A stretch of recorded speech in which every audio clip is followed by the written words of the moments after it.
বলেন তো আপনারা এটা কি? এটা হচ্ছে আমরা ছোটোবেলায় অনেকেই খেয়েছি বাংলাদেশে, এখন পাওয়া যায় কিনা আমি জানি না। এটা হচ্ছে বাটার বন। এটা দুবাইতে পাওয়া যায় আমি জানতামই না। এই যে আমি বের করছি।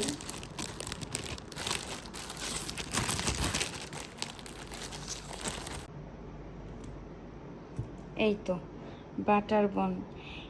এটা এত মজা, একদম ঠিক আমাদের বাংলাদেশের মতো ছোটোবেলা যেমনটা আমরা খেয়েছি। একদম এটা খেলে ছোটোবেলার কথা মনে পড়ে যায়। আর থ্যাঙ্কস আমার ফ্রেন্ডকে, ও সাজেস্ট করেছিল। এটা দুবাইতে পাওয়া যায় আমি জানতাম না, ওর কারণে আমি জানতে পেরেছি। আর এটা এখন আমার প্রায়ই খাওয়া হয়, অনেক মজা। কার কার পছন্দ আপনাদের এই বাটার বন কমেন্ট করবেন। আর ছোটোবেলায় কে কে বাটার বন খেয়েছেন জানাবেন। জানি অনেকেই খেয়েছে, তো হয়তো বা এখনকার জেনারেশনের বাচ্চারা চিনেন না বাটার বন, আমাদের তো অনেক পছন্দ।